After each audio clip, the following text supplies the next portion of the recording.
guys, it's Nikki in Nashville, back again with our last interview of the day here at CRS in Nashville, Tennessee, with Miss Taylor Austin Dye. Hello. I think everybody's told her today that she looks beautiful, but I'm going to say it again. Purple is like the thing, girl, and you can't smell her through the camera, but she smells amazing. Yeah, I don't smell bad. For anybody who's wondering, I smell like Chanel, all right? Chanel. It's been a long day, but we're still making it through. So I see on Instagram that you tell people to call you Tad. Do people really call you Tad?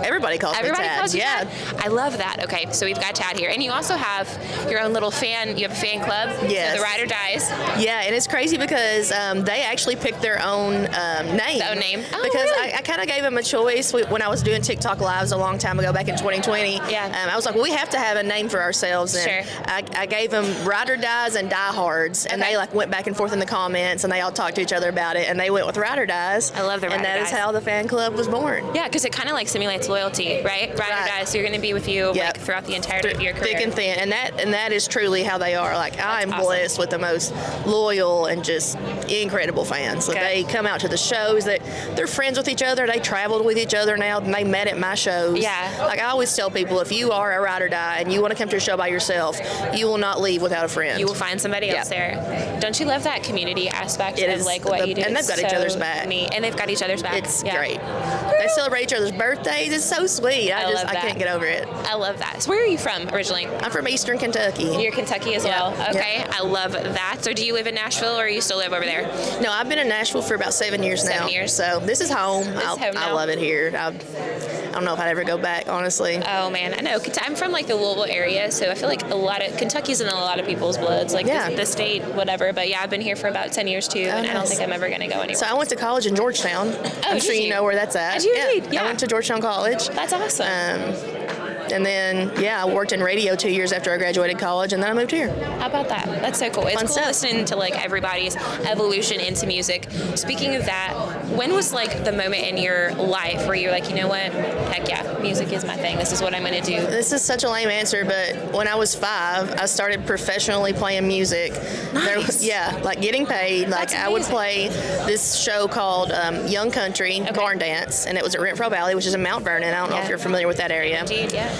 And I would play every weekend there. When 5 years old, I would sing, clog, and play the fiddle. And at 5? Yeah, and I loved incredible. it. I was so hyped to get on stage like every time, and I just ran with it. And I was like, well, I guess that's what I'm doing now. So did you all 3 at the same time? Yeah. Oh my gosh, that's amazing. It's like a little show monkey, you know? That's amazing. I'm 5 years old.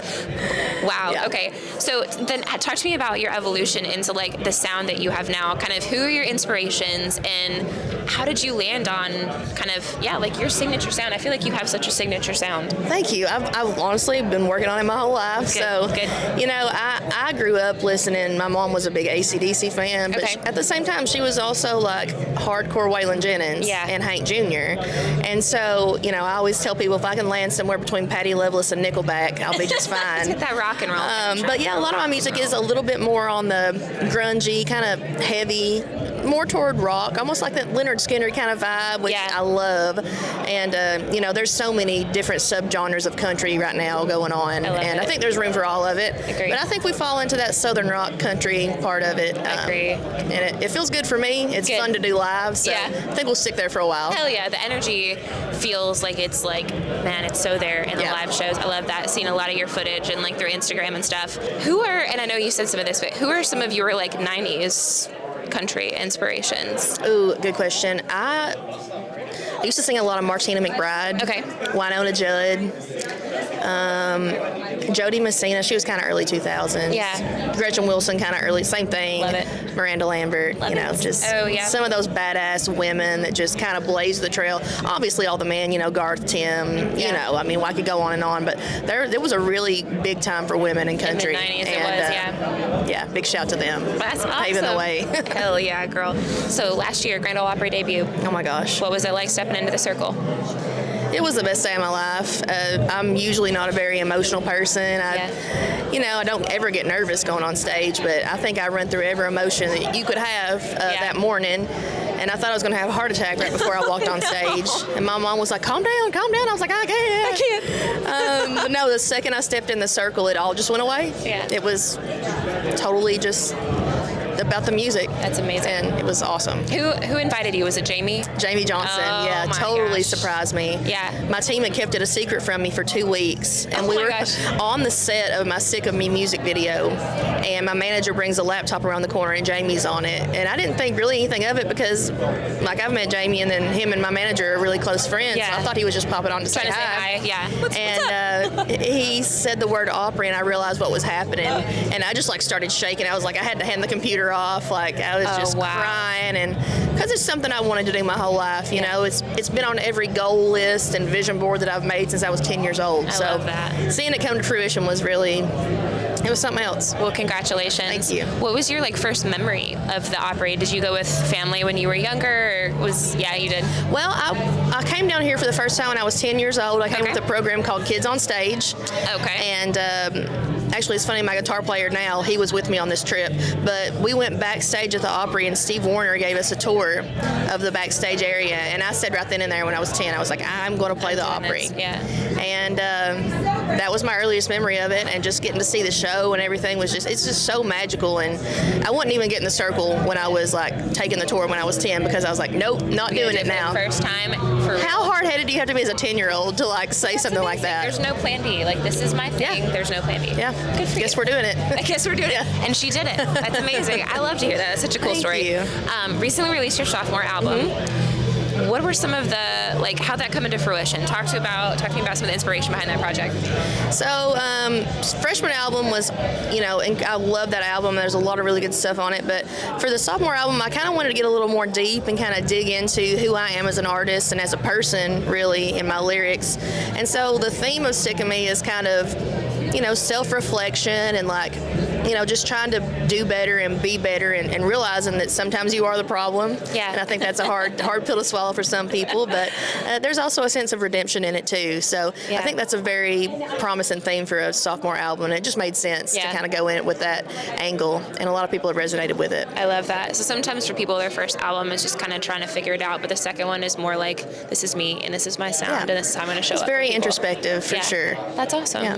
What do you feel like is something that, this might be a deep question. What do you feel like is something that's missing in country music today? You know what? I think we're covering a lot of the bases in country right now. I mean, we've got,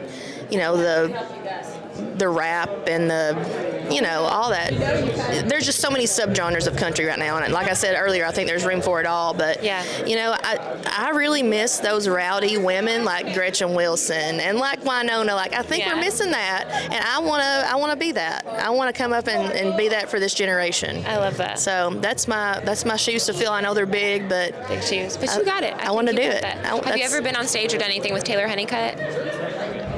Oh, Alabama I know Blonde. the name. I feel like you guys have kind of similar sound. She has the same viewpoint of just women. Yeah. Come fuck this up. I don't know if I have, but I need to meet her. Yeah. I know the name for sure. Maybe we did a round together or something. Yeah. I always say maybe because you meet so many people in this town. It's like, I hate to say no, but maybe. You probably did. Might have crossed paths. Yeah. I feel the same. I'm just like, oh my gosh, there's so many people going on. What are you doing when you're not making music? What are some hobbies of Tad? What do you like to do when you're not? Oh gosh. Well, I read a lot. I know that's kind of lame. Oh, I love that. That's great. Read, I journal. I love to fish, but unfortunately it's really cold right now. Yeah. Me and my husband go kayaking in the summer a lot. We live near the lake, so that's nice. Anything outside, honestly, if I can get outside, I am so down. I love that answer. Yeah, I love the outdoors. What's on the docket for 2025? A lot of fun stuff. Okay. I just signed a record deal yesterday. Oh my gosh, congrats. And we are announcing it tomorrow. Oh. So I guess I can tell you now, obviously, but it's... I had that on Down the Line, so Warner Chappell, right? That's my publishing deal. That's publishing? Yes. And this is with Red Street Records. Oh my gosh, congrats. Yes. That's amazing. It's Jay DeMarcus from Rascal Flatts. He's like the CEO of it. Okay. And they have an incredible team. And I'm the first female country artist they've signed. No way. And everyone's really excited to just get in and get it going. So congrats. That's awesome. All that's going to and we're hopefully in 2025 we're going to be working a song to radio, which is going to be incredible. I'm really looking forward to that. I've never had that opportunity before. And then touring, just the usual stuff, and writing even more songs for a new project that's going to be at the end of this year. Holy cow, what a year. Touring, signed, label, record, everything. That's amazing. Yeah, and it's all kind of happening all at the same time, and it's been incredible, and all Don't the you things. feel like that's a journey a lot of times where you're just kind of like, oh, You're kind of stale, and then explosion. Everything. Yeah. So crazy how that happens. Well, congrats. That's awesome. Yeah. All right, pop quiz. Not really a pop quiz. I always say pop quiz, but it's not. So stranded on a desert island, you can only take one country album. What is it? One country album, stranded on a desert. Old Habits by Hank Williams Jr. Nice. What an answer. Yeah, it's like you listen to something for the rest of your life because you're stranded on an island. What would it be? Yeah, wow, what a good answer. Yeah, I'll go for that. I probably should have picked like a double album or something to keep me a little more occupied, but no way. Can't go wrong with Hank. A lot of people picked like compilation albums or like number one hits or whatever. Now that's what I call music 25. Or like George Strait's number one hits to be just like so you can get all the best of the But that's a great answer. I stick with Hank. I stand by it. That's an amazing answer. Well, this has been amazing. Thank you so much. It was nice to meet you. I can't wait to see you live. Come to one of your shows. So if you guys want to listen and follow, let them know where everyone can find you. Yes, it's real easy. I'm Taylor Austin Dye everywhere. Dye with a Y, not with an I. And that's on Instagram, Snapchat, Facebook, TikTok. And then to find shows and merch, it's TaylorAustinDye.com. So keep it simple. And become a ride or die. That's right. All right. You're already welcome. Thanks, guys. See y'all. Thank you.